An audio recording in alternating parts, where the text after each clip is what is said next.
Hello my loves, it's yearly tier ranking time and I'm so excited. I think these are some of my favourite videos to film, which is a shame because they only come around once a year, but perhaps that's why they're my favourite, because I don't do them too often. Today we are ranking all 94 books I read and DNF'd in 2025. When it comes to tier ranking, my vibe and my feeling for which category they end up being in is slightly different to like when I'm giving a star rating. So even if you've been following my reviews throughout the year over on Goodreads or Storygraph, this will still be something a little bit different, I think. If you're not following my reviews over there, why? What are you doing? They're always in the link in the description. Go and check those out if you want to be up to date on what I'm reading when and how I'm feeling about them. This is probably going to be a very long video. 2024's tier ranking was split into 2 videos. Both of those videos separately were about 40 minutes. Today we're doing everything in one go and we have more books than we had last year. So this is probably going to be quite long. Grab a drink, get comfy. I have 3 drinks. Water in my emotional support ghost cup. I have a J2O in my definitely made for adults Captain America cup. And of course I have a coffee, and I'll probably be making more coffee throughout this video as well. So without further ado, because it is going to be quite long, let's begin. I'm just going to point it out because I know he's there. Shamar Moore on my fridge. Just ignore him. Hey girl, what's up girl? I seen you. What's up baby girl? Okay, so first things first, let me introduce you to this year's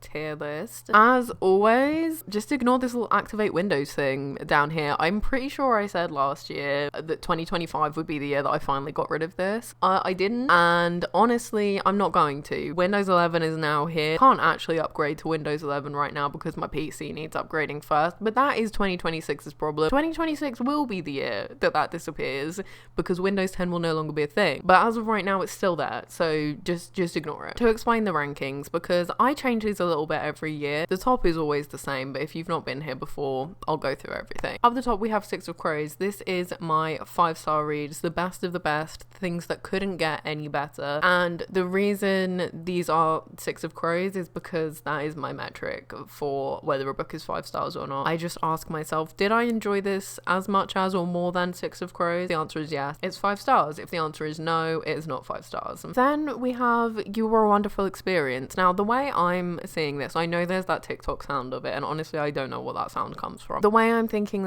of this is it is sort of wistful. It was a wonderful experience, the books in this category, but there's almost a bit of sweetness about it because they weren't quite good enough to get to Six of Crows. All in all, really good books, just not quite 5 stars. For our mid tier we just have Yeah, because honestly I didn't really know what to write. I couldn't think of a category name. These are books that are just kind of like, yeah, that was a book. It was decent, it was okay. I might not think about it very often. It wasn't bad, but it wasn't amazing, you know? It filled some time, it was enjoyable while it was there, but it was just a fleeting moment that you're probably really not going to think about again. And then we get down into the not so good books. So I Can't Believe You've Done This.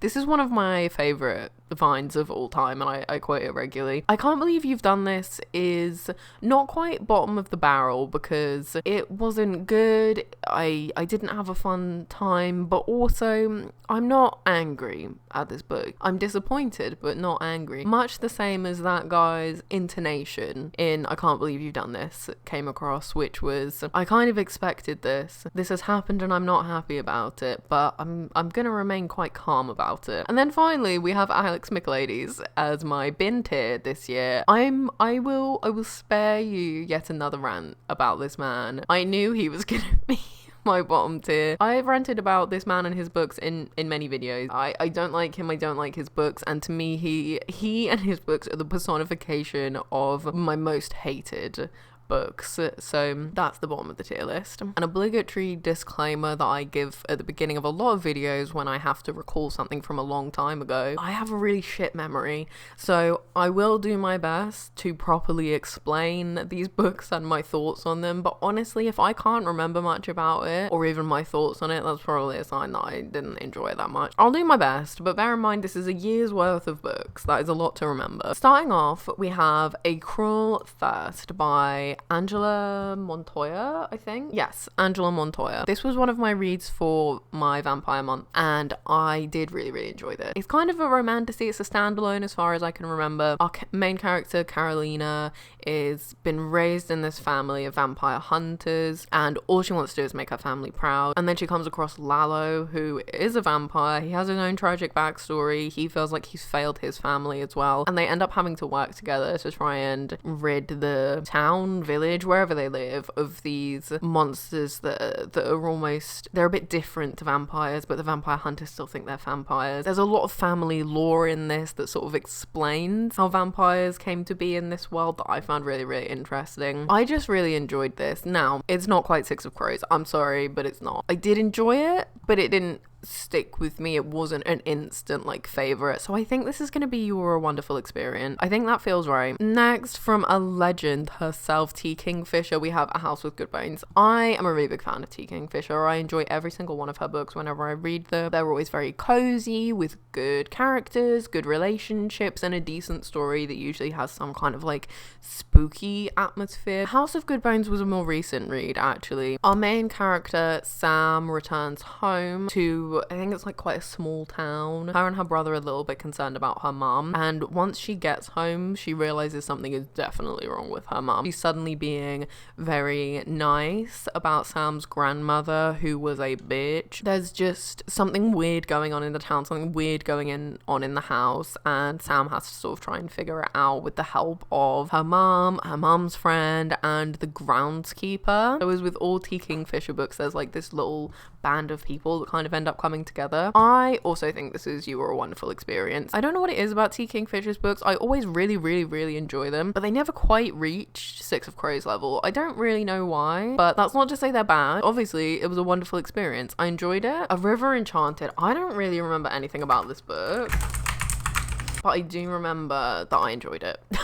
I read it a while ago now, and I've been meaning to read the second one for a while. This is by Rebecca Ross, and this is also a fantasy. This is very Scottish inspired. I listened to the audiobook, and I think the audiobook really helped me enjoy it. The world building I really, really enjoyed. You felt very settled in this world. It was all about like the magic of the land and sort of how spirits helped different clans, and they had to sort of give honor to the spirits to continue receiving their blessing, but then there was like arguments and differences between the clans that were causing issues. We followed quite a few different characters in this book. I liked seeing into different families in these clans and different relationships that were built between them. Our main characters didn't actually end up being my favorite. So we have Jack, who had been off the island for a really long time to study magic, I think, at a university. And then we have Adira, that's her name, who is a princess. Maybe they're not princesses in these clans,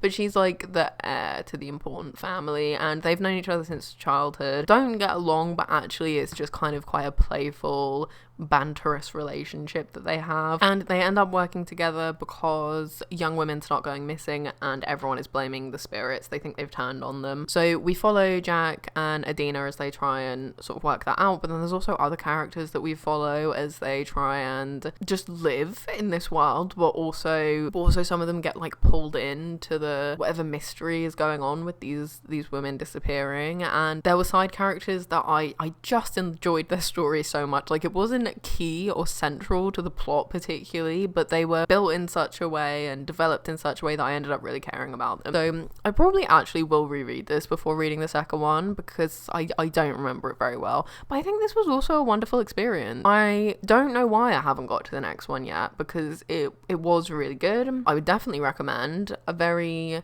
well built fantasy world, a really good read. We're doing well so far. Oh, okay. A Tempest of Tea and a Steeping of Blood. This one I'm somewhat conflicted about. So, A Tempest of Tea, we have two criminal orphans who run a tea place by day, and at night it turns into a blood house for the vampires that live in the city. They have almost like a little Six of Crows Fagin gang of kids who help them in their slightly shady criminal dealings. They have a lot of leverage on a lot of important people in the city to be able to blackmail people. It's a criminal little gang. whopping, which is always going to be one of my favourite things, hence Six of Crows being our S tier. But there's also vampires in it, which is also one of my favourite things. It's very much looking at colonialism, specifically the East India Trading Company. There's a lot of politics, it's quite fast paced. I think I would probably enjoy this more on a second read. I really don't know whether to put this series in Six of Crows or You're a Wonderful Experience, because I did really enjoy it. I loved all of the characters so much. I cried a lot in the second one. I was very upset, even though I could see what was gonna happen. I could see it coming. Okay, I think... Oh, I'm so conflicted. I think they have to go in Six of Crows. I think they have to. They were really good. I don't remember what I actually rated them stars-wise. I know I say my tier list is quite different to star rankings anyway. I don't think they were 5 stars. They were nearly there. I think they were maybe like 4.5. Right now, I'm still a bit on the fence. Right now, I'm going to leave it in Six of Crows. Maybe we'll move it. All right. Okay. An Academy for Liars is a book I really don't remember very well. Dark Academia. Lennon is our main character. Her life's kind of falling apart. She ends up receiving a mysterious call from a phone booth that invites her to a university where she learns how to use the magic of persuasion. And there's something going on. I don't really remember what's going on. Her professor is like dark, mysterious, brooding. Chemistry there that neither of them want to act on. And he has a hidden dark past. I did enjoy this book. I did enjoy this book. However, the fact that I don't remember it very well, haven't really thought about it since, makes me think this is just a yeah. Like, it definitely wasn't bad. It definitely wasn't amazing. But I seem to remember enjoying it when I was reading it, and especially enjoying like the reveals and the twists and turns and the kind of mystery of the school and what had happened. So, not bad. Just, yeah. Assistant to the Villain, I know immediately it's going, and I can't believe you've done this, and let me tell you why. I also don't really remember much of what happens in this book, but that is because like barely anything happens in there. I remember when this was huge on TikTok, going around, everyone talking about it, seeing it bloody everywhere. This book was incredibly boring. Did not like the main character. She was supposed to be like really naive and sweet and nice, but honestly it was just annoying. Like, everyone in her world knew that this guy was supposed to be like awful, and like there was all these stories of all these bad things that he'd done. It just didn't make sense to me with her like sunny, naive personality that she would then just be like, yeah, okay, I'll work for him. Like, it didn't really make sense to me. But then the more annoying thing was he's supposed to be this awful person and the villain, and not once is there any mention of him doing any bad things. Like, seriously, he was incredibly boring. I feel like this was supposed to be maybe more of a slower paced, cozy fantasy romance, but it just wasn't for me. I did not like it. I wasn't raging and furious at it, hence I can't believe you've done this, but I have had absolutely no inclination to read any further books in this series. I did not enjoy it at all. Oh my god, okay, another yearly tradition that I actually forgot about for whatever reason. I don't remember why I did this. I one year could not fit Bob Mortimer into a category, so ever since he just has his own category. I forgot to put that in because I forgot I'd read one of his books this year, but we have the Bob Mortimer category. I think the reason for this is because I absolutely love Bob Mortimer. I do actually enjoy his books because his humor very much comes through in them. It's very like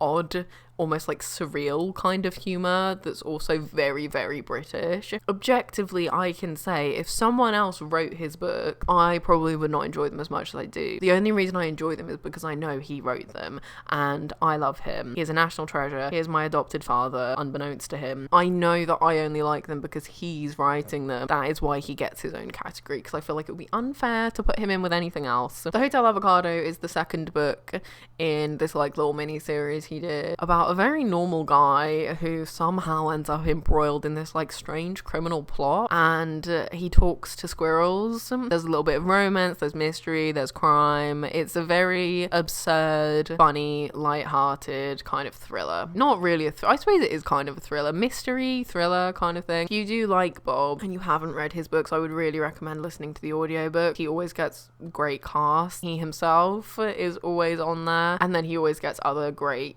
British comedians. Moving away from my father, we have Belsnickel by James Yates. This was actually an arc that I got because I wanted something Christmassy, but like my brand of Christmas. So this is a Christmas horror. In this world, for whatever reason, there hasn't been a winter or a snow for a very, very long time, and it's the first year that it snows, and they're all really excited. So they go up to this old like cabin kind of place with their kids, and it's like a dad and his sister's family and like their friend's family. Because there's snow again, Belsnickel has been woken, and his job is to rid the world of wrong and evil and bad deeds and sin, and he ends up coming to the cabin. It's a gory time. I did not particularly enjoy this, unfortunately. I wasn't angry at it, so I think this is gonna go, I can't believe you've done this. I don't think it's the fault of the book. I think it's just not what I thought it was gonna be, and not what I enjoy in like horror or thriller. I personally in books like this prefer it when the villain or the creature or whatever it is more like off page, and the atmosphere is built through the characters feeling like something is not quite right, rather than like being in the villain's head. It was very much like slasher thriller. I just don't think that's for me. Like, it was just a bit too, I don't know what word I'm trying to think of. It's like, it's almost like a bit too on the nose for me. I like more mystery and suspense rather than, oh, I'm gonna kill everyone and I hate everyone. That was a shame because I was looking forward to it. Another slight change this year is that I've not got a DNF category, and I'm gonna be honest, the main reason I don't have one is because I wanted Alex Michaelides to be right at the bottom.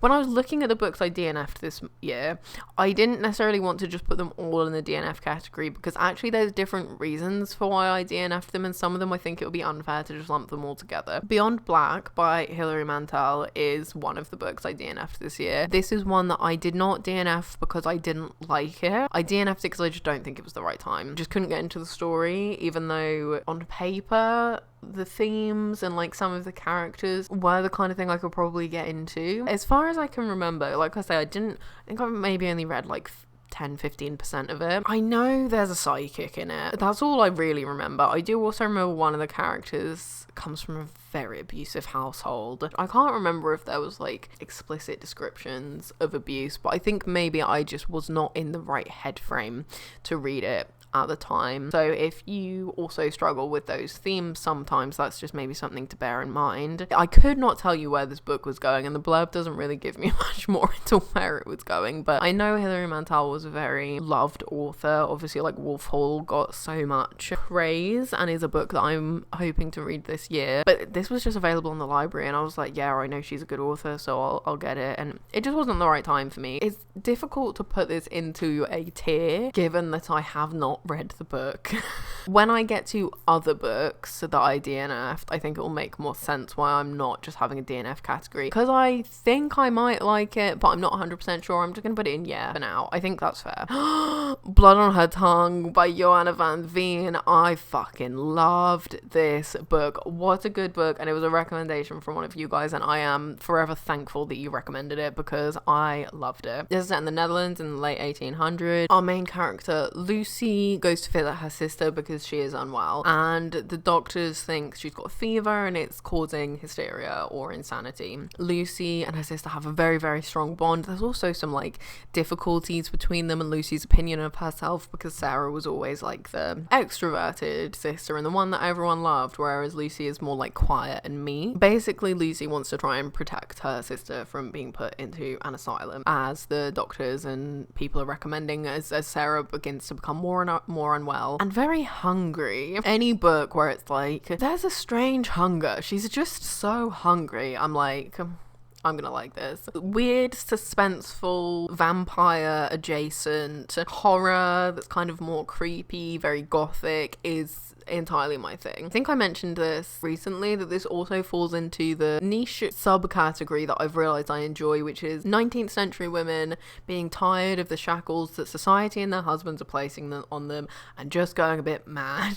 I loved this book. I love this book so much. This is also Six of Crows. This book I have continued to think about since I've read it and will continue to think about. It was so good, and thank you once again for the recommendation. The first of many Ali Hazelwoods. Next we have Bound, which is it a Spotify audiobook exclusive? I can't remember. It came out September or October. Dark academia, vampires. Main character is a forger. She is asked by this mysterious, wealthy, aristocratic type man to help her forge something, but he won't tell her why. It's an old ancient text which maybe has dark magic associated with it, and she needs the money, so she does it. I had a great time listening to this. Where to put it?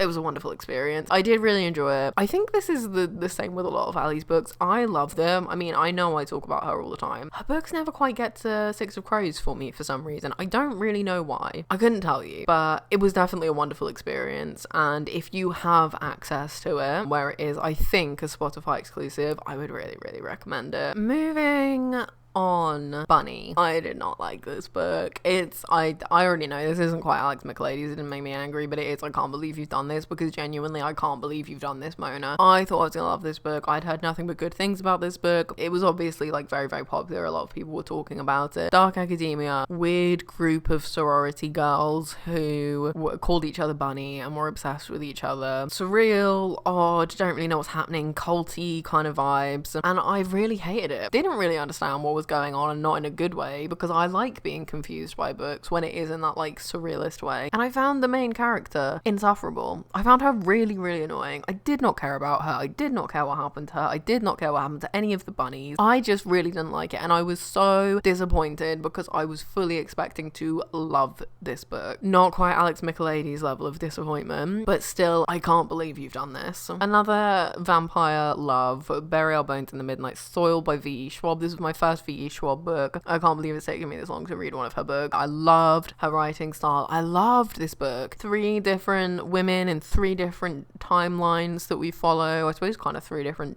throughout the centuries, some of them. Toxic lesbian vampires is how it was marketed to me, and that is how I would explain it, except it's so much deeper than that. You spend so much time with these women, learning their stories, seeing them develop and change, and having the years wear down on them and change them, seeing their relationships develop and grow with each other. It was so my kind of thing. Gothic, historical, because we go through the ages, vampires, gay, like it was great. With all of that being said though, I don't think it's Six of Crows.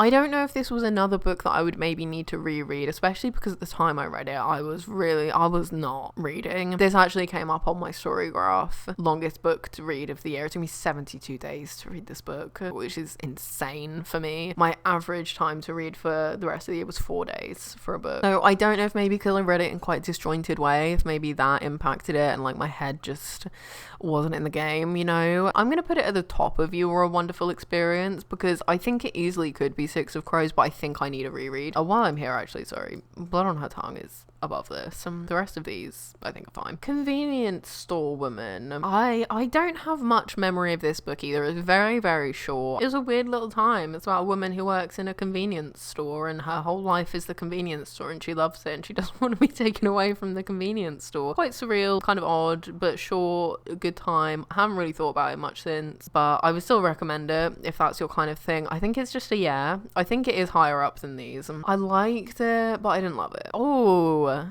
Deep End, the next Ali. Deep End, I think, potentially was my favourite Ali Hazelwood book I've read this year. Delusions! I wasn't expecting to enjoy Deep End. Sports romance was not something I'd ever read before, because this may surprise you, but I'm not a sporty person. In fact, abhor sport unless it is esports. I am not athletic. I don't enjoy watching it. I have never read sports romance for that reason, but it was Ali, so I decided to read it, and you know what, I really liked it, and maybe I will read more sports romances and live vicariously through them. There's still STEM elements in this, because the main characters they're on their college swim and diving teams, but they're also studying like STEM subjects, and they're maybe going to be in the Olympics, which at the time I was like, this is crazy. I kind of realized how stupid it was afterwards. Like, I thought that people who went to the Olympics only did that, but the Olympics obviously isn't very often, so obviously that's not all they can do. Enjoyed the characters in this. I enjoyed the romance. I feel like with each book, Ali is just getting better and better. I think this is probably also towards the top of A Wonderful Experience. Filthy Rich Fair, I don't even need to think about. This was, yeah, I did not pick this up expecting this to be wonderful. I read all of Filthy Rich Vampires last year, 2024, I think, and while I did really enjoy that series, it was not a good series. It was a good filler series that was silly, and by the end was just kind of getting a bit ridiculous. I think these books are nice, easy to read romanticies if you just need something you don't really need to think about too much. I did actually really like the main character. I can't remember her name in this book, but was she a nurse? I think quite a lot of attitude, but in a good way. She stood up for herself. She was assertive. She wasn't taking any shit. The fake guy was okay. I don't really remember any of the politics that was happening in this world. The second book is out now, and I am going to read it at some point, but this is the kind of book that I would read when I'm like, oh, I don't really know what I want to read. I just need something to like fill a gap. It's fine. You're going to have an okay time, but it's not groundbreaking. Okay, I've just seen what's next. Oh god. How am I gonna rate the fucking utensil romance series? I think this is where me saying like the star rating I give something is quite different to what I might rate it in a tier ranking. These books I think are going to be a testament to that, because I think the first 3 books in this series 2 stars each, and then I rate the last one 1 star. I was not a fan of the last book, but hear me out, right? Okay. I did a whole video about reading this series because it's a ludicrous, silly series. It's about a woman who, she has this like old antique cutlery set that she found somewhere, and like there's one fork that has her favorite, and she just feels like she has a special connection to this fork, and she eats everything with it. And then one day she's really enjoying some ice cream. She's eating it with the fork, and it causes the fork to start vibrating, and she's like, what the hell's going on? So then she drops it, and then when she goes to find it, the fork has turned into a soldier from the 1940s. There's more of these men trapped in this cutlery, and each book follows a different woman who ends up like bonding or mating essentially with her cutlery man. And there was like a plot as well. Obviously they were basically all super soldiers, because I was like, this is Captain America, but he's a fork. There was a super soldier program, and somehow they all got turned into cutlery. Let me justify myself here. Service, the last one, I know is going, and I can't believe you've done this, because I was so annoyed and disappointed. We moved away from cutlery men and just moved to a normal man, and that's not what I signed up for, Ruth. I wanted bizarre cutlery men. The rest of them, however, I think are all going in You Were a Wonderful Experience. And hear me out, okay? This is what I mean when I say a star rating and tier ranking is very different. These are not good books. They are silly, stupid. They're obviously supposed to be. When I was rating them, I was like, I cannot rate these higher than 2 stars, because what the fuck is this? I think about this series regularly, and I think about it fondly. I laughed so much, especially in the first and the second one. I laughed so much throughout these books because they are just ridiculous. Every time I see old cutlery, I think, what if there's a man in there? It has imprinted itself on my brain, and I think about it often, and it was fun. It was fun. Aside from the last book in the series, which kind of ruined everything, it was fun, and so therefore it was in fact a wonderful experience. The next book is unfortunately another DNF. This is not a book that I stopped reading because I wasn't enjoying it. This is a book I stopped reading because I just don't think it was the right time for it. This is Fragmented. I saw this on TikTok. The author was promoting it on TikTok, and it sounded really interesting because it's essentially like descent into madness with what's that word? It's like Dorian Gray. What's that word?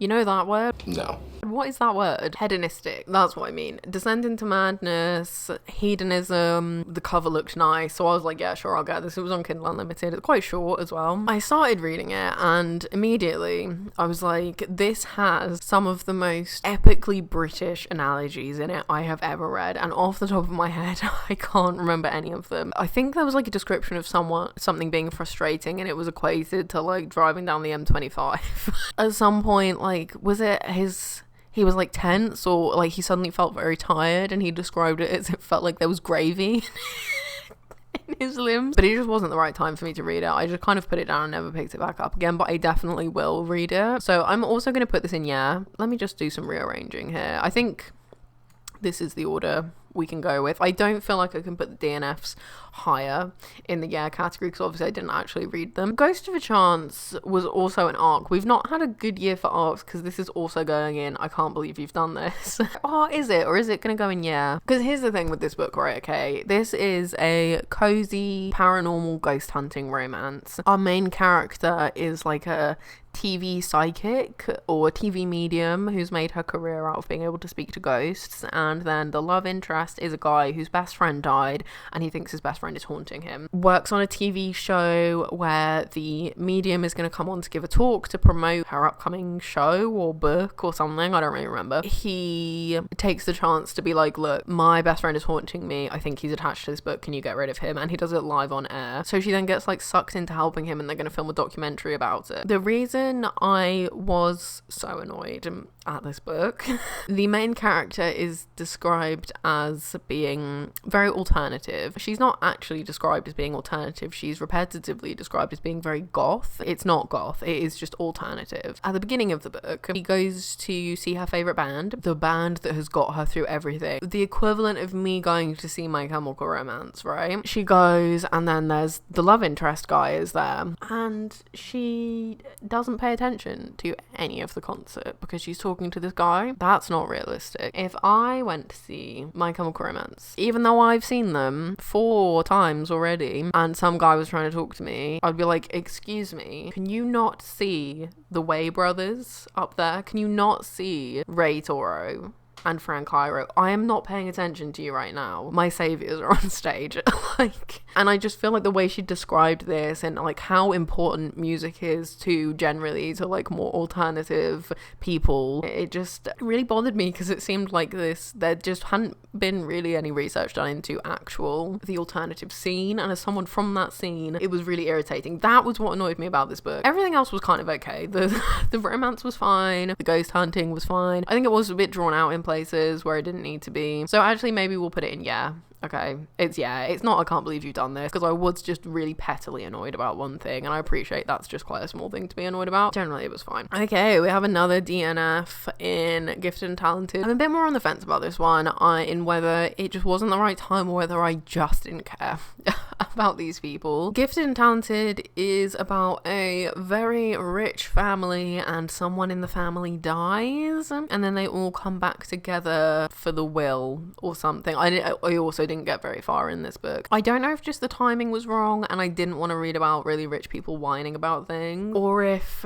I got to the stage with Olivia Blake's writing that I've started to become a little bit frustrated with it. I'm not sure. I think I would need to try this again. I'm also going to put it in yeah, but it's going to be the lowest down because I definitely need to revisit it to know whether I actually don't like it or whether it was just the wrong time. Gothicana by Runix. I don't know. I do know where to put this. This is going in yeah. It's just where it's going in yeah. That seems about right. I remember when this book first came out and watching videos of people talking about it and how ridiculous and how stupid it was and how it's not dark academia and it's just the aesthetic of dark academia. I agree with all of those things. I don't think it's actually dark academia. It read more like Wednesday fanfiction, but I did kind of enjoy it. The romance, as much as it was like a bit over the top in terms of him being like the bad guy or like really mysterious, I still found it interesting and enjoyable. The mystery was interesting enough to me. I just felt like there was maybe a bit too much romance in it. For some reason that book kind of had somewhat of a soft place in my heart. I lied. Deep End was not the best alley that I read this year. Hot for Slayer was the best alley that I read this year. Top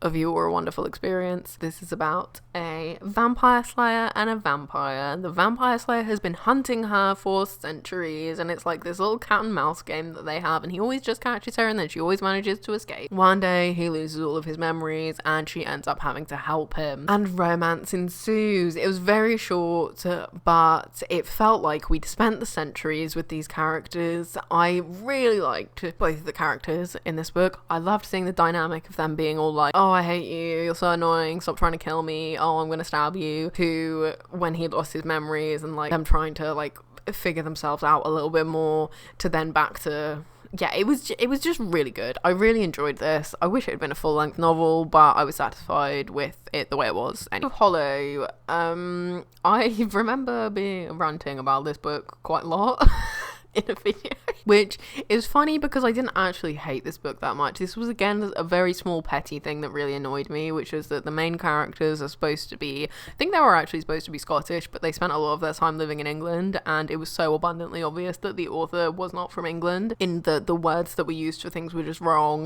references to things were just wrong. It just kept pulling me out of the story and making me quite annoyed. But other than that, there was mystery here. 3 sisters, one of the sisters has gone missing. They have to try and find her. There's fantasy elements in this. Kind of felt almost like folklore or fairy tale-esque, but kind of like a darker fairy tale. I did actually think it was okay, despite the fact I was quite annoyed at several parts throughout the book. I don't know if I disliked it quite enough to go in, I can't believe you've done this. I think this is gonna go in, yeah. Though I think I rated it higher than Ghost of a Chance. Nah, I think that's unfair. Oh, I don't know where to put this. Avocado feels like it's too high, but I don't really know where else I would have put it. Yeah, I think there is fine. It was okay. Oh, Hungerstone, love of my life. 6 of Crows. This is going top of 6 of Crows. I fucking loved this book. Yet another 19th century woman has enough of the shackles of society and men and just goes insane. This is a retelling of Carmilla. Carmilla, the manipulative vampire, comes into the home of Lenore and her husband and subtly starts manipulating and hinting at things and changing the dynamics in the house, and Lenore starts to realize maybe she doesn't want to be under the thumb of this horrific man. It was amazing. It was so good. This is a book that I think about so often. Everything I wanted from the original Carmilla and more. Immortal Dark. Oh, is this gonna be the first Alex Michaelides? I really didn't like this book. I got quite annoyed at this book. It felt like it was trying to be really clever, but actually just everything it said didn't make sense. And I know that could be interpreted to mean that maybe it was being clever and I'm just dumb, but I don't think it was. I did not like the characters. The story was confusing and didn't make any sense, and I was disappointed because it was supposed to be vampires and I thought I was going to really like it. Dark Academia vampires, and it just was not good in my opinion. Was I angry enough at it for it to be Alex Michaelides?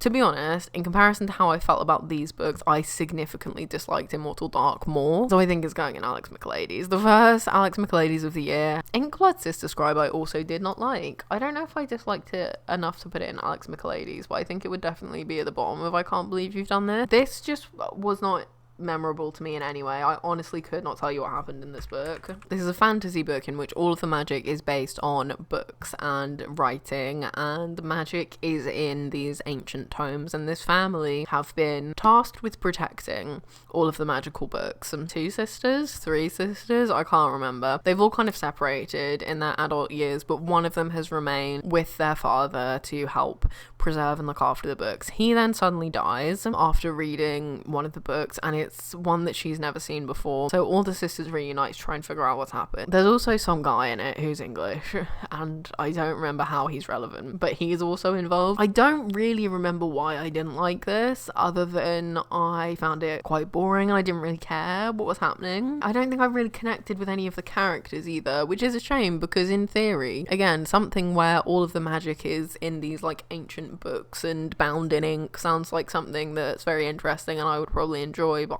I just remember being really bored by it. Jane Eyre, right. Now the question is, did I enjoy Jane Eyre more than Hungerstone? No, I don't think I did, which is interesting because I rated Jane Eyre 5 stars and I rated Hungerstone 4 stars. Maybe I need to revise my rating of Hungerstone. I talked about Jane Eyre very recently. We follow Jane throughout her life, through, is it a Catholic school I think she's in, or it's like an orphanage, to being a governess in a house and meeting the mysterious and broody Mr. Rochester, who's very ugly, but she fancies him anyway. There's the mysterious other presence of his deceased wife, who no one talks about or what happened to her, but there's something fishy going on with it. Jane's an icon, she's a legend, I love her. I love the Bronte sisters. This was just a really good book. Okay.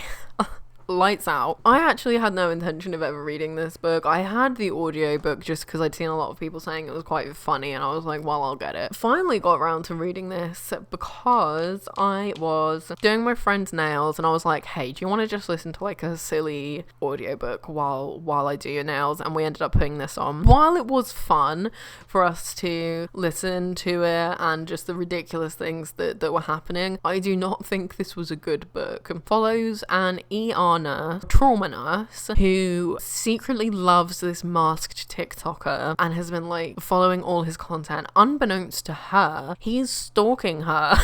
She then finds out that he's been stalking her. It's a dark romance, like, you know what happens from there. I know dark romance is obviously, well, I would hope, not based in reality. However, the thing I found so ridiculous was that this main character, she works in a trauma ward, and she talks about having seen like the worst of domestic violence, assaults, things like that. And yet when this man starts stalking her, she's just like, yeah, I'm into this.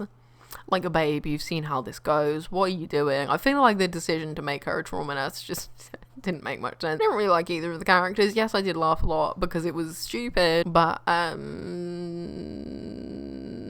I can't believe you've done this. Don't ask me why it's not in Alex Michaelides. It's just not. Okay, swiftly moving away from dark romance and into something more wholesome. Little Women.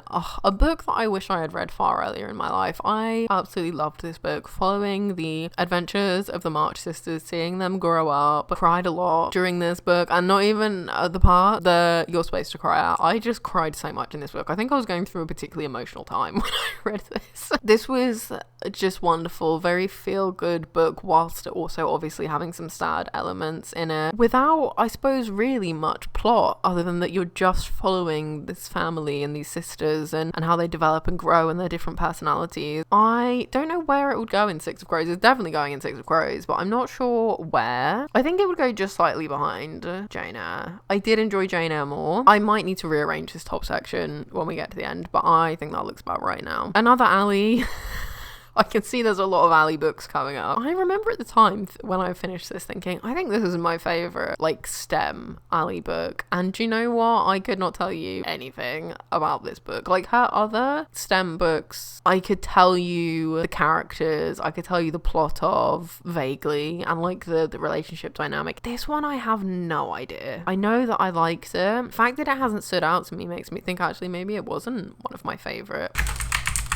Oh, okay, I remember it now. So our main character, Elsie, is a fake dater. She's like in the early stages of being a professor, and to make extra money, she offers her services as a fake girlfriend, and she ends up fake dating this guy whose older brother ends up coming to work with her, and she has to try and like keep up the ruse while also maybe developing feelings for the older brother. But also, as there always is in her STEM books, there's some drama where he caused a bit of a stir and a lot of difficulties in the thermodynamics world a while ago. So there was the drama there. I did really enjoy this, actually. I don't think I enjoyed it more than Bound. This is gonna go about Forked and all of that, but I just needed a little jog of the memory. I did really enjoy this. It was a good story. I do still enjoy her like contemporary romance, but now that she's writing more paranormal and supernatural romance, I feel like they just don't have the same pull for me as they used to. But it was still a good time. I don't know where to put Masters of Death. I think I enjoyed it, but so this is my issue with Olivia Blake's books. I can't tell if I really like her writing style or if I really hate it. Her writing style feels very fragmented thoughts. Someone's just jumbled a load of conflicting thoughts out on a page, and sometimes I really like that, but a lot of the time I find myself reading her books going, I have no idea what's going on. And I think Masters of Death was very much like that. I didn't really understand the resolution or what was happening or the game that they had to play. It was all about a supernatural game, and there was like a collection of them. There was some angels, there was some demons, there was a vampire, there was a lot of people. There was a ghost. Oh, I loved the ghost, actually. I think this is what happens with her books. I really like her characters, but I don't know that I love the plot. I think this is going to go at the top of because I did enjoy it, even if I was kind of confused, and I feel like that's how I end up feeling about all her books, is that I'm confused, but I still kind of had a good time. Mate, that's the name of the book, by the way. I know that I could just be going, oh, mate. For a minute, I'm not being really English. Mate by Ali Hazelwood. One of my most anticipated books of the year. This follows the story of Misery from Bride's friend, like adopted sister kind of situation. After she finds herself in the werewolf world, she's a hybrid. She's half werewolf, half human. She doesn't really feel like she fits in with the humans because she's half wolf. She doesn't really fit in with the wolves because she's half human. No one really trusts her. There's romance. Very wolfy romance. I did enjoy this, but I fear it was maybe a bit too wolfy for me. It did make me laugh. It of course made me cringe. There was of course some uncomfortable use of the word not. Did I enjoy it more than Deep End? I think I did, actually. Okay, fine. It wasn't as good as Hafsah, definitely not as good as Bury Our Bones, but I think I did enjoy it more than Deep End, actually. I just had to have a brief break to rest my voice and eat some cereal. We still have quite a lot to go. So, we have another tea Kingfisher next. I need to sneeze, I think. No, I don't. Nettle and Bone. This was firmly more fantasy than a lot of the other books of hers I've read. I've tended to read more of the magical realism horror type books. This was firmly fantasy. Our main character has been brought up, it's not as a nun, but like kind of as a nun. I don't think it's called a nun in that world. Sets out on a quest to kill a prince. Along her travels, she meets an old witch who I loved. She was so grumpy and just exactly what you would expect from like an ancient witch. There's also, is this the one with the bone dog? I think this is the one with the bone dog. I loved that bone dog. There's also a chicken and a man, but I don't remember who he is. It's like a little found family with some mystical animals, grumpy people, as always with her. Funny, cozy, but like more questy, fantasy like. I think I need to do some rearranging here, actually, is what I need to do. A River Enchanted deserves to be higher up because I really enjoyed this. I'm actually going to put River Enchanted there. Yeah, that looks good. And then Nettle and Bone, I think is going to go just behind it. It was a wonderful experience. It was a little adventure. It was very fun. It wasn't too long. It just wasn't quite Six of Crows. Not in Love and Problematic Summer Romance. So this is technically a series, I suppose, by Ali. We have characters from each book in both of them. Problematic Romance is going to go at the top of, yeah, it was okay. Better than I was expecting, but I didn't love it. This was an age gap romance between the sister of the love interest in Not in Love, and I don't remember how the dude was related. He wasn't related to them. Ali would never, but like, you know, what connection he had to them. He had a lot of issues that were kind of annoying. They weren't my favourite couple out of all of Ali's books. Not in Love, however, I really liked. I'm putting this above Deep End, actually. I like how I was like, Deep End might be my favourite Ali book that I've read all year, and evidently it is not. Was delusional. Not in Love, I saw a lot of conflicting views on this book. People saying they really didn't like the main character, whose name I don't remember, because she was just miserable and grumpy and rude. And you know what? I loved her. I think she was the realest of any Ali female lead we've ever had. I don't think she read as robotic. I think she read as autistic. And I therefore felt a little bit uncomfy with a lot of the criticism that I saw of her character. However, I'm not going to take it too seriously. It's not that deep. I liked her. I liked the romance. Oh my god, this was the one I fucking cried in. I have never cried in an Ali Hazelwood book in my life. I've never cried in a romance book in my life. Again, I think I read this at a time when I was quite emotional because the love declaration scene, I started crying in, which is embarrassing. It's embarrassing for me. And you know what? No, it's not. Nothing But Black and Teeth. I could not even tell you what this book is about, but it is Alex Michaelides. This is a very short horror, supernatural ghost horror, where a group of the most insufferable people you have ever come across in your life go to this ancient house in Japan, and it's haunted, and they all get attacked by this ghost. And I could not care less because all of them were horrific people, and I didn't like any of them. I really didn't like it. Not for me. Sorry. Oh, I thought I'd read One for My Enemy last year. Another Olivia Blake. I didn't realize I'd read this much Olivia Blake this year, but apparently this is the year of her. This was in fact, yeah, the first book of hers I ever read, and I think the best one of hers I have read. This is a retelling of Romeo and Juliet. So it's like two warring families of witches. So there's magic in it. It's obviously a spin, but they're still like star-crossed lovers, so kind of vibe to it. I do remember quite enjoying this. I found the characters quite interesting. We got a lot of points of views from different characters, but I quite enjoyed hearing about all of these families' backstories and how they knew each other and where all these tensions and the kind of like war between them had started. I think it's going to go at the top of yeah. I don't think it was quite a wonderful experience. I actually don't think I'd even put it at the top. No, I think I need to do some rearranging. There we go. I think that's a better order. Okay.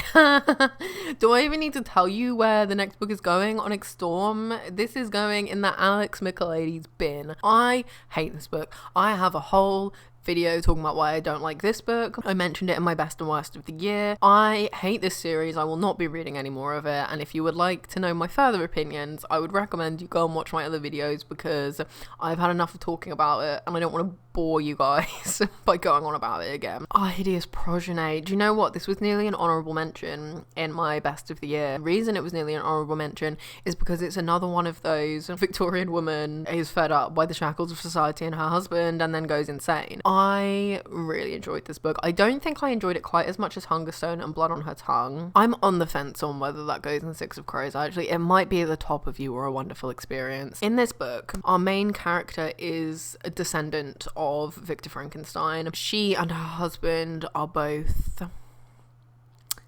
paleontologists. Is that the one I mean? They dig up fossils. They study that. Her husband is very annoyed because there's a rival paleontologist who's put together a skeleton completely wrong, but is convincing everyone that that's how that dinosaur would have looked. Our main character, who I think her name is Maehrer, is very clever. It's seen as not like how a woman should be at the time, and she wants more of an input in her husband's work. She wants more of an input in the scientific world. They set out to discredit this other guy who's put together these bones wrong. I can't remember how she's related to Victor Frankenstein, but she finds his old notebooks from when he made his creature, Jerry. She decides, we're gonna do this with a dinosaur. We're gonna bring a dinosaur back to life and prove to everyone that he's wrong and show everyone what they really looked like. I wasn't expecting to enjoy this book as much as I did, because I'm not really a dinosaur person. I was interested because it included Frankenstein, female main character, annoyed by the shackles of society, and I ended up really enjoying it. While it was really good and I really enjoyed it, I'm looking at these other books that are in Six of Crows and I don't think I enjoyed it quite as much as them. Pyramidia. This was a weird book. I thought I was going to really like this. It was about a pyramid scheme, but actually all of the people in the pyramid scheme were vampires, and the main character accidentally got sucked into it, and there was another woman in a different pyramid scheme that sold really ugly leggings that kept trying to convince her to buy her leggings. This was odd. I don't know if it was good odd though. I genuinely have not thought about this once since I finished reading it, but I feel kind of bad saying it's I can't believe you've done this. Feels more like yeah, because although it was odd and I remember being a bit like, what is happening, I don't remember feeling that in a bad way. I think it was ridiculous in a funny way, and anything that pokes fun at pyramid schemes I'm gonna enjoy. So I think it goes in yeah, and I think it goes just one above Ghost of a Chance. I think Quicksilver, the TikTok romantasy that I actually enjoyed, but again I barely remember anything that happens. All I remember is that the magic was to do with metal and silver, which is in complete opposition to my most recent fantasy obsession, which we'll get to in a minute. I don't really remember anything about this book, but I do remember really liking it, and I think one of the reasons I really liked it was because the audiobook was done very well. I really liked the voice actors. They did a fantastic job on this book, regardless of whether you like the content of it or not. The audiobook narrators did good. I couldn't tell you what this book's about. I know I liked it. Is anyone else concerned that I might actually have a debilitating memory problem?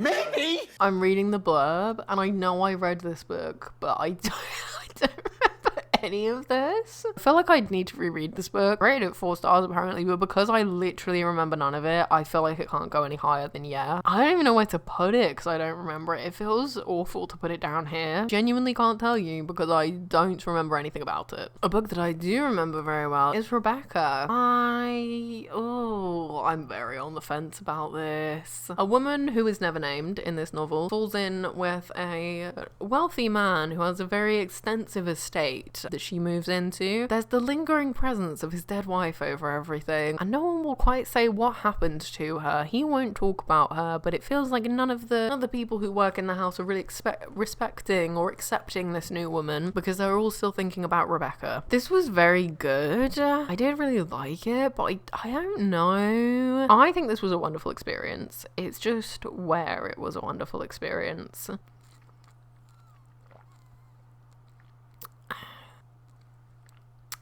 I think about that seems right. It was a wonderful experience. It was good, but it wasn't like top tier. Another 2 books that we know immediately where they're going. These are also going in the Alex McLady's bin. This series is genuinely the worst thing I've ever read in my life. And again, I've ranted about it quite a few times, so I'm not going to go on it again. But all you need to know is I hated this series and also every character in it. The next book, I'm sure no one will be surprised to see where this is going. My roommate is a vampire. Jenna Levine, my love, you've done it again. You do it every time. It's gonna go there. I'm sorry, it's not gonna top Hungerstone no matter how much I love these silly vampire boys. Our main vampire man, whose name I've forgotten, he's lost his memories. The only thing he knows that is that he was trying to travel somewhere. He has vague recollections of things he was doing, and so together he and this witch, Griselda the Terrible, go on a road trip to try and bring his memories back by visiting these places that he previously was. And of course they develop a relationship throughout that. It's a very, very, very good book. Not my favorite in the silly little vampire romance series by Jenna Levine, but definitely I think my second favorite. So Thirsty is going in the Alex McLady's bin. Another Vampire Month read. I thought it would be good because it felt like it was going to be this like found family band of like misfit kind of vampire people, but honestly it just ended up being kind of shit. I don't really remember much about it other than the main character always saying that her and her best friend would say they'd find each other in the shopping mall of their dreams when they died. That's the only thing I remember. I realised afterwards a lot of my dreams occur in shopping centres or supermarkets, and so maybe we all have a shopping centre of our dreams. Maybe it's the same one. Fuck am I talking about? No, it was in that Alex McLady's bin. I did not enjoy this book. We all know where Sunrise in the Reaping is going. It's just where it goes in that order. Obviously is Six of Crows. I think it's gonna go just behind Hungerstone. You know, I still think Hungerstone is coming out on top for now. It will be interesting to see if anything tops it, because I genuinely don't know if it will.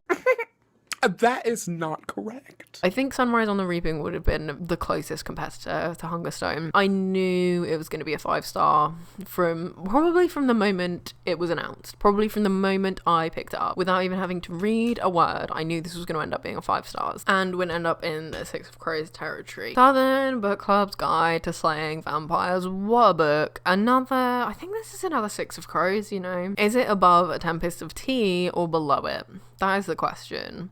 Because I'm sorry it's not above Road Trip with a Vampire. I think it's below it, unfortunately. I say that, this is still top tier, so it's still a good book. It just felt so classic, gritty vampire in a small town, harassing everyone, terrifying everyone, but like being that real smarmy, smug, fitting in with the rich boys. It was such a good book. It was very evocative, it was very atmospheric. You really felt the terror in this small town and of the group of women that were trying to work out what was going on and sort of how to overcome it. Songbirds and Snakes I think is going to go towards the...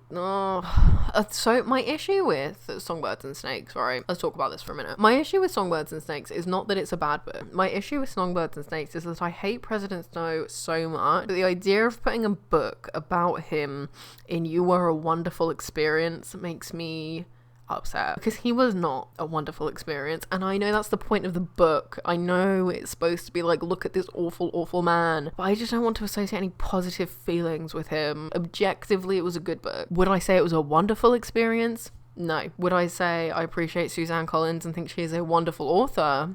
Yes. I think it has to go in You're a Wonderful Experience though, because it was really good, and although it made me angry and upset and just disgusted at this horrible man, that was the point of it, and it made me feel what it was supposed to, and it, like, you know, lured me in and kept me interested. So I think it's gonna go just behind Bury Our Bones. Is this the last of our Louis Blake? I think it is. Oh, and what a series. The Atlas series, right? I loved the premise of this series. I loved the idea of this series. A group of magicians, but not like in a let me get a rabbit out of a hat magician way, like as in having different genuine magical abilities, going to this elite society to train and do something. I'm gonna be honest, I still don't really understand what the purpose of the Alexandrian society was. They were there to go and do something. At the end of the first year, one of them was going to die, and there was all these characters we learned about and all of their different backstories and the relationships between them. On paper sounds great, but this series is potentially one of the biggest disappointments to me in a long time. The third book in the series, the final one, the Atlas Complex, that was supposed to wrap everything up and give us the ending where everything made sense,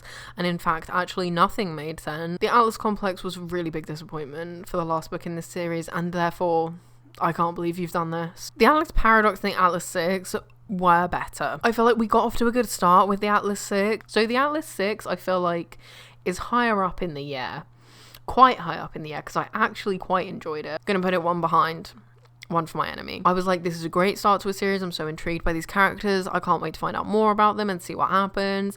And then we got to the Atlas Paradox, and I was like, things are starting to go downhill from here. I'm gonna put just above Pyramidia. No, just above Gothicana. It was still okay. It was still decent. Onto a series that I absolutely loved, the Prison Healer series, the first book I read last year, so that was in last year's tier ranking, and I don't remember where I put it, but honestly, after having read the other two books in the series, I reckon my rating of that in last year's tier list, if I'd done that this year, would have gone up. One of the best fantasy series I've read in a really long time. Genuine good characters, like good connections. There wasn't any like toxic romance. There was some twists and turns. The series starts with our main character is in prison. She's been in prison her whole life for a crime that her father committed. He was in prison with her too. He's died. She's now the healer in the prison. A queen who is in charge of like the rebel movement in the world is sent to the prison. She's incredibly unwell, and she's sentenced to something called a trial by ordeal, which means she has to do 4 different trials all based on the different elements. If she survives, she's free to go, or she dies. So basically it's a death sentence because no one ever survives these. The prison healer is like, she's not in a fit state to take part in these trials, so I'll do it for her. Because this woman is like the head of a rebellion, there's also then like the actual royal family become involved. The prison healer sort of gets pulled into all of this, despite just wanting to have her quiet prison life. It was just such a good series. I think this is going to be very high up.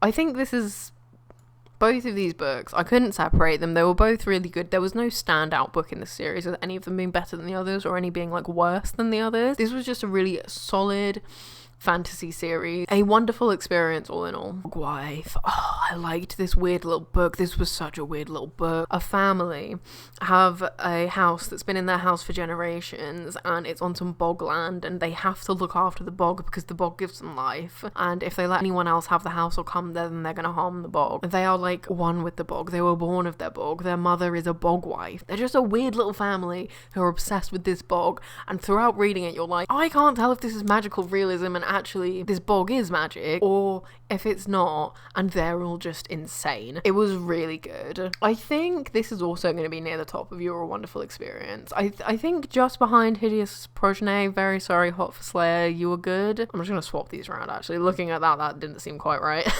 Bone Houses is another DNF. This firmly was, I am 100% sure this was just the wrong time for me. Basically, I had this from the library and I was like, oh, I need to read this before it returns. It was just after I'd read Dangerous Crowboy, and after reading Dangerous Crowboy, all I could think about was reading the rest of that series. So it was not this book's fault at all. I read, I think, 1 or 2 chapters of this and it seemed really good. It seemed like something I would enjoy. But because I read more of it than these books and I have a firmer opinion of it. I'm still going to put it in but it's going to be the highest out of these. I will definitely come back to this at some point and read it. These ones I will come back to at some point, but I'm less motivated to come back towards them than this one. I think this is the final DNF of the year. The Book of Azrael. This is Alex Michaelides' spin. This is why I separated all of these. I've just realised I've been doing this completely wrong. Hang on, let me rearrange these.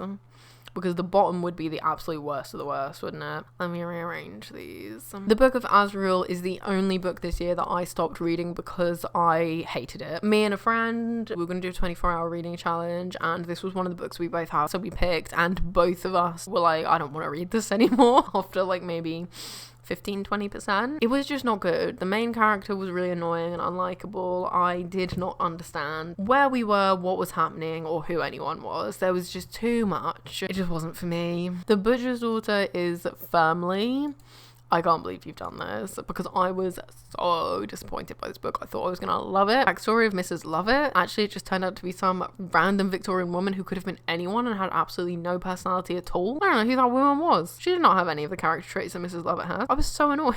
Now, the question is, was I more disappointed by this? No, I liked it less than the Alice Complex, definitely. And maybe less than that. And maybe less than that, actually. I think that between Belsnickel and Bunny sounds about right. Oh, The Dagger and the Flame. Where am I going to put this? I liked this. I did like this book. It was another, like, there's groups of thieves, but there's, like, rival thieving groups. And there's magic as well, but magic is maybe seen as bad.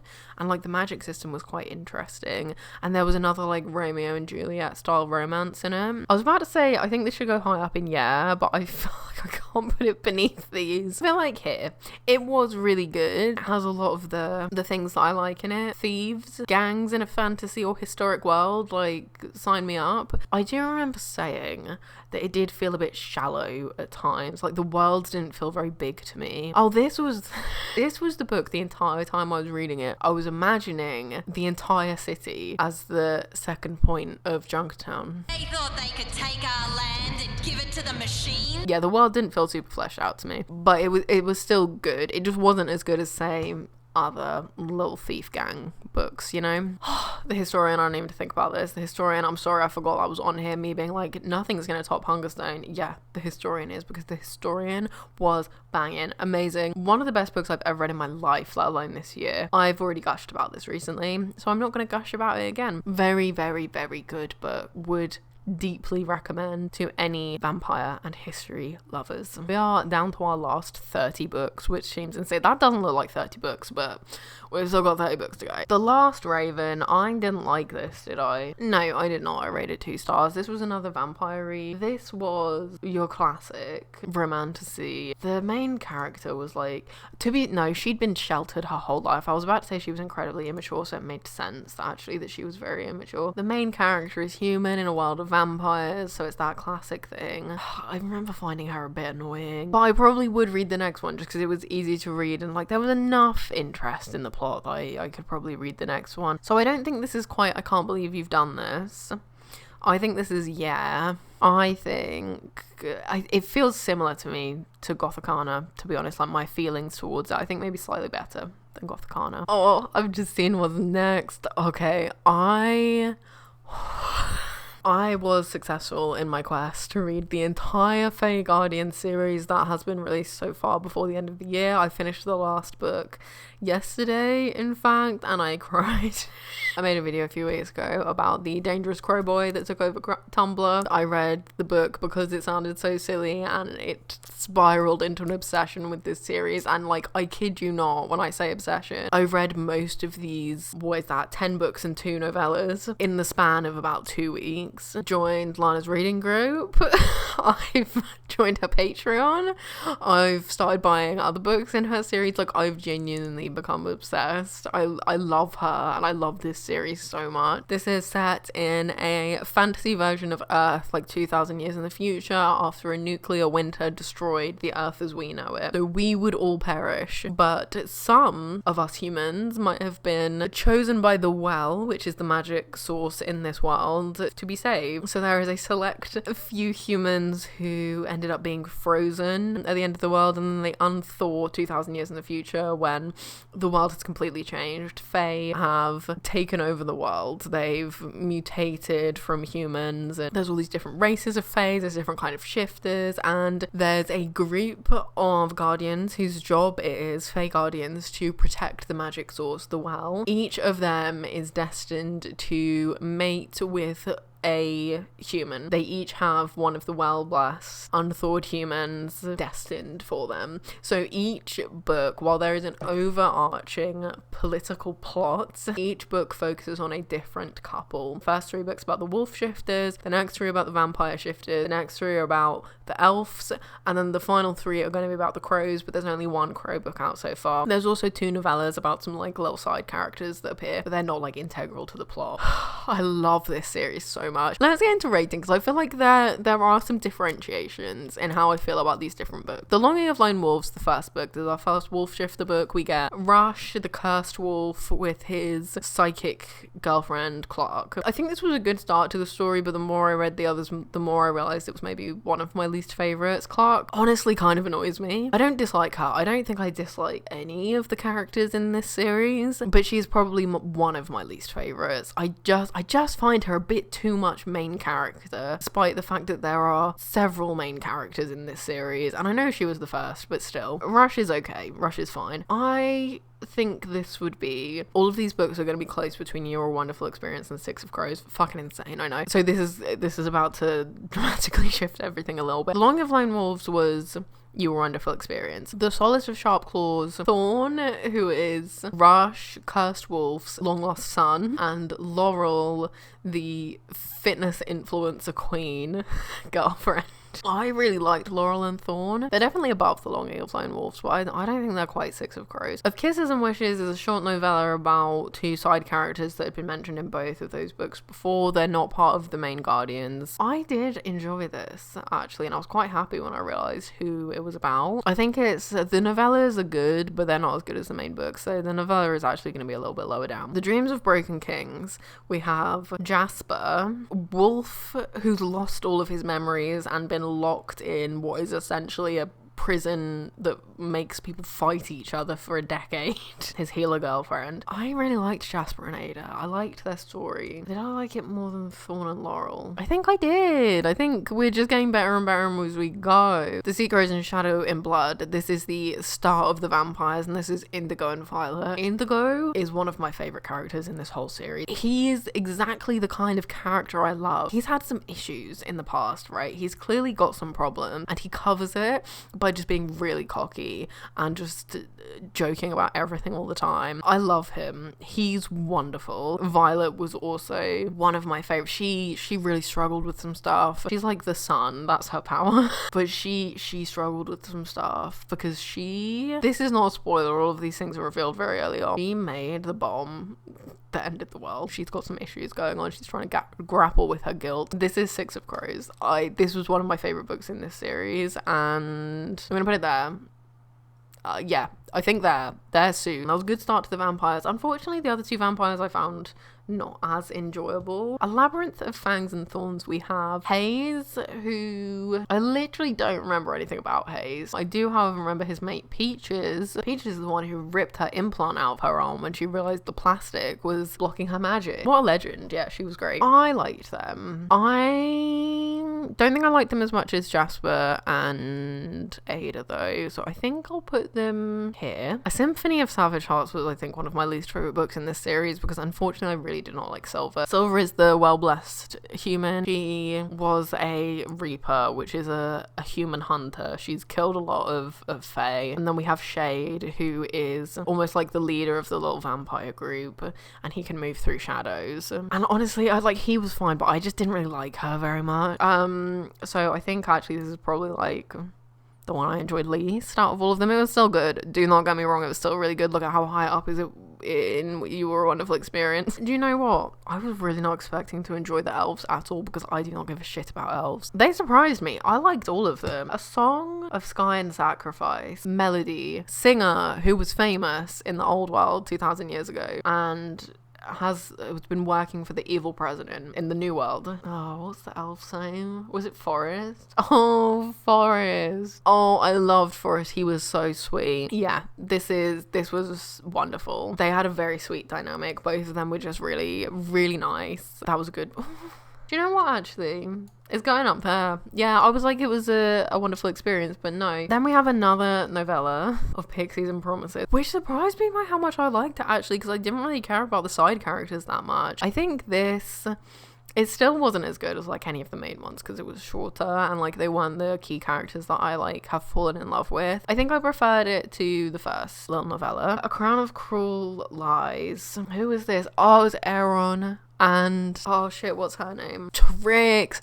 Trix is one of my favorite humans. We have Aaron, the bastard son of the king, lost his hearing in a recent battle, and Trix, his ADHD engineer girlfriend. I loved them. They were a great couple. I really, really loved them. I'm sorry, Forrest and Melody. A War of Ruin and Reckoning. This is the one I read last night. This book. This is up here, not even because of the main couple. The main couple was Leaf, who was like the head of the Guardians. He's like the little team leader, and for the whole book, so I've been like, I don't want your book. You have a stick up your ass, as Cloud would say, and I don't think I'm going to care about you. I did actually end up quite liking Leaf, and do you know what, the stories in this and the plot reveals, and because I'd already read The Company of Vengeful Crows and I knew where we were going to end up to, I was like, how the fuck is all of this going to happen in this book? Like, because I know what's going to happen in the next book. How do we get there? It was quite a ride. Yeah, I did cry. I spent New Year's Eve crying over some crow boys. Can you believe that? It was really good. Oh, his mate was wonderful as well. Nova, she was wonderful. She had a great attitude. Loved her very much. The Company of Vengeful Crows. It's going...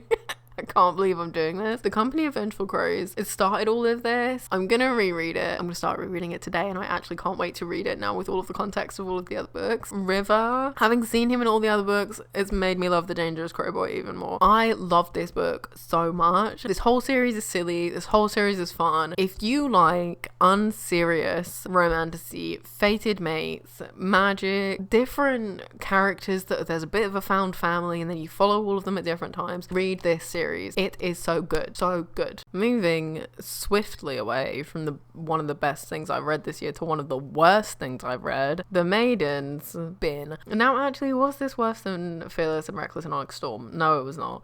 It was not good. It's the reason that this category was created as the worst here. I've complained about The Maidens a lot. I'm not going to do it again. I'm not. It's a bad book. That's all I'll say. In my humble opinion, it's a bad book. I was about to say, and Alex Michaelides needs to stop writing. That's not for me to say. He can do what he wants. If he enjoys it and other people enjoy it, good for them. I just personally do not and will never read another thing that he writes because I hate all of his books. Moving on to happier experiences. The Marriage Portrait was a good book. It was a very good book. This is historic fiction about a woman. What the fuck is this about? Is this the one where she wakes up and one day and she's like, my husband is gonna kill me, he's gonna poison me? Is it that one? I think it is. It is that one. She's like, my husband's gonna kill me. So in the 1500s, a woman is, I say a woman, she's quite a young woman, arranged to marry a man called Alfonso, who is a dick. And she realizes he wants to kill her. He's going to try and kill her. And we kind of flip between two timelines of her realizing that and trying to get to safety, and her recounting what got them to that point. It was very good. I really enjoyed it. I don't know why I don't read more historic fiction, because I love history. I don't really know where I would put this though. I think I'd put it like, I feel like I genuinely can't put anything after the fucking utensil books because it would just be insulting. Like, if it was in the same tier. I did enjoy it. I haven't really thought about it too often since, but I know that I did have a fun time with it. The Once and Future Witches, I was unfortunately quite disappointed by. I don't think I was quite disappointed by it enough to put it in I Can't Believe You've Done This. I think it was just I think I just really struggled to get into this book. I really struggled to connect with the characters and it's about three sisters that are witches, and it's set at a time when witches are burned at the stake. They are fed up of the oppression of men towards them, so they decide to try and, you know, strike back using magic. It sounds like exactly the kind of thing I would like, and I really like Alexis Harrow, but I don't know what it was. I couldn't connect with any of the characters really. Maybe I just read it at the wrong time. As of right now, I think it was just, it wasn't bad. It definitely was not bad. It just wasn't as good as I was expecting. I've just realised these two are in a series, so we're just going to do them together because honestly I feel quite similarly about both of them. Scarlet Veil and the Shadow Bride are in the Serpent and Dove series. They're sort of like spin-off books after that. I didn't read the Serpent and Dove series.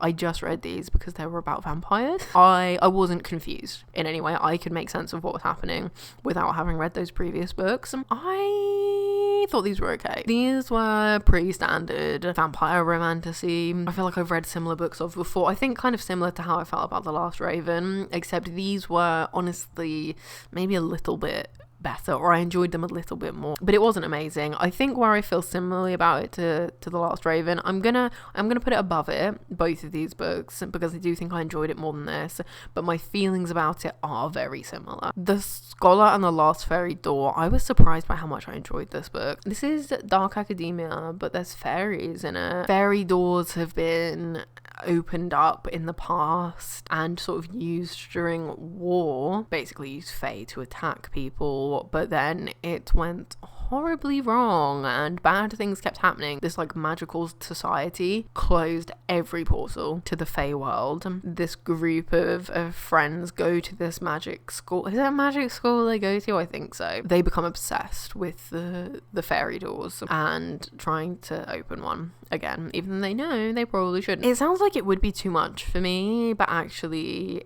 it was really enjoyable. I really liked the characters. I remember gasping at certain bits and being like, oh, why the fuck have you done that? I did really enjoy it at the time, but I haven't really thought about it since. Would I put it in your wonderful experience? No, I think I feel similarly to it, like I do about like maybe Masters of Death and Convenience Store Woman. Like I enjoyed them, but I think I would put it above the Atlas 6. I think I would put it here. Oh, okay, back to another terrible series. Every single one of these books is going in Alex McLady's bin. I hated this series. I also have a whole video about why I hated this series, so I'm not gonna make you listen to why I hated it. Churn. I did not like this series in the slightest. I feel about the same about it as I do towards Onyx Storm, but Reckless and Fearless are still far worse. I'm putting this whole series here. I hate all of them. I forgot about this Ali Hazelwood. This Two Can Play was an audiobook exclusive, but I believe it is now available in print. This is about nerds, gamer nerds, not science nerd, gamer nerds, tech nerd. This was quite a short little romance from what I can remember. Maybe set around the winter period. Yes, they go on a winter retreat, so they're teamed up to work on a video game together, but they hate each other, obviously. Their bosses are like, go on this retreat and it'll help ideas spark. And then of course what actually sparks is romance. I liked this. I wish it had been a little bit more nerdy than it was. Right now I am gonna put this here. Upon a Frosted Star. This was a retelling of Swan Lake. I've never seen Swan Lake. I don't know what Swan Lake is about. A swan on a lake, maybe. There was a woman throwing these parties, but she'd only throw them once a year, and the date was never the same, and the invitations would always been given out in this fantastical way. It was like a privilege if you received an invitation to it. And our main character goes to it one day, and he meets this woman, and he's like instantly in love with her, and so he just has to keep waiting for the next party, and so they meet like once a year, and yeah, it was kind of like fairy tale-esque. I didn't love this book, and also I have a personal, this is entirely my own fault, I am aware, but I do have a personal grudge against this book because I left my bookmark in it when I returned it to the library and didn't realise until like a week later, and then I wasn't going to be able to go back to the library, so I just lost my bookmark and I was really upset. Anyway, I didn't really like this very much.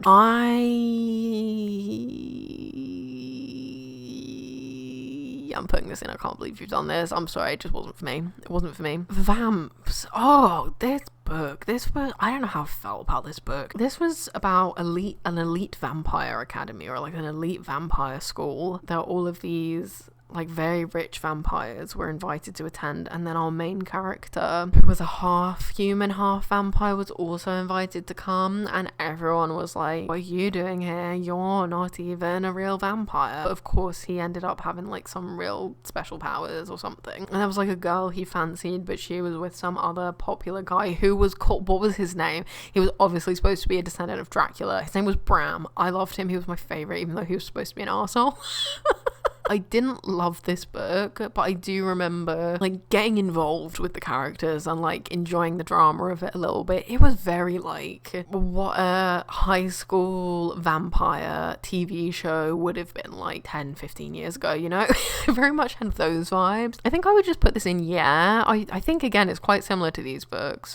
I think I'm gonna put it with Gothicana and The Last Raven, all kind of very similar vibe. Oh my god, we're down to 4 books. This is crazy. I was about to say this has gone really quickly. I have no idea how long we've been here for. It feels like hours. Victorian Psycho. The more I think about this book after reading it, the more I realize I really liked it. Don't think it's quite Six of Crows. I don't think it quite gets up there, but I do think it's definitely a wonderful experience. It's just where it was a wonderful experience. I think that women no longer wants to be shackled by society and a man and goes insane. But this was very short, very intense, very dark humor, very gruesome. I like a woman just going insane. That's fine. Not quite best of the best, and not better than my fake Guardians, but still very good. How do I feel about We Have Always Lived in the Castle? I could not tell you. I think I was honestly expecting to like this book more than I did. I did like the creepy vibes. It was kind of like similar to The Bog Wife, where you were like, is there actually something weird going on here, or are these people just insane? I think this is a yeah. Unfortunately, I think this is a yeah. I don't deserve this. Maybe there. It was good. I enjoyed it at the time. I don't know. I almost remember feeling like, oh, was that it? Like I was almost expecting like a bit more from it. I don't deserve this. I don't deserve to be treated like this. I have no clue how to rank Winter Soldier Cold Front, that of course I only read because it is about the Winter Soldier. I want to be friends again. Where do I put you? I don't know, because honestly, it wasn't the best book. I'd seen a lot of people saying like, oh my god, I was in tears, this was traumatic, I can't believe you've done this to me. And I read it and I was like, I was expecting this to be far worse. Bucky's been through a lot. This could have been a lot more traumatizing than it was. Yeah, it was sad, but it wasn't that sad. I think this is just, yeah.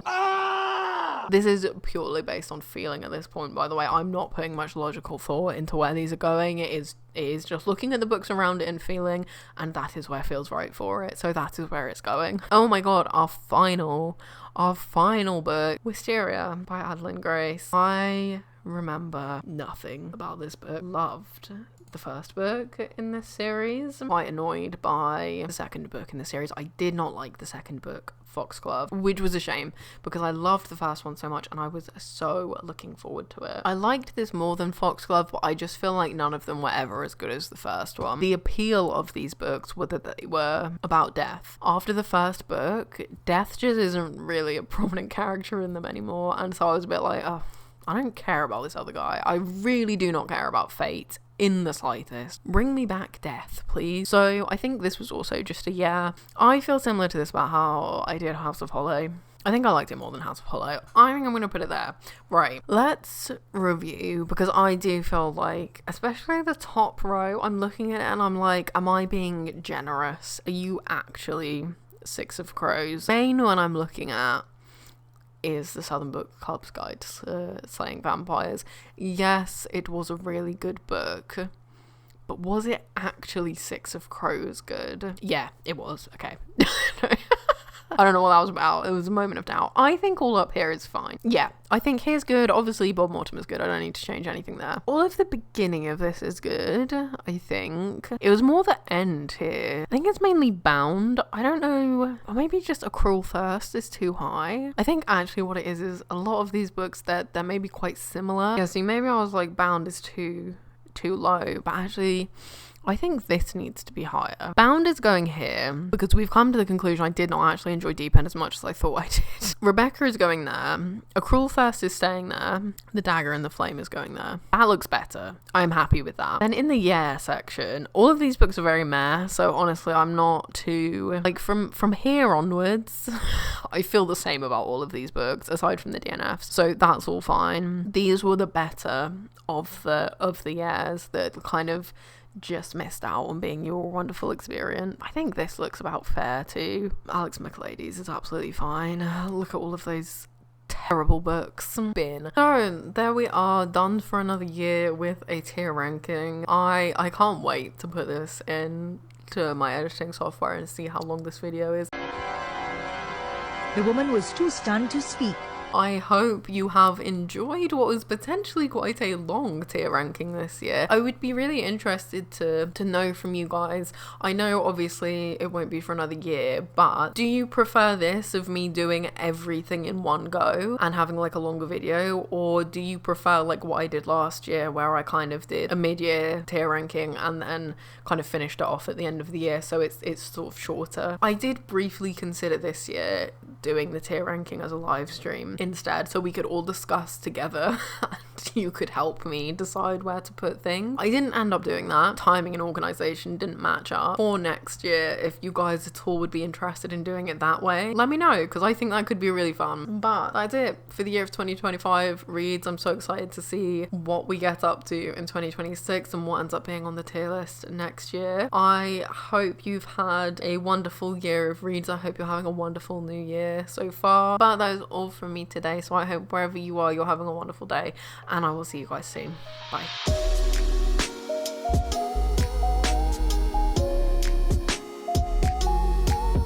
I literally have no voice left. Jesus Christ.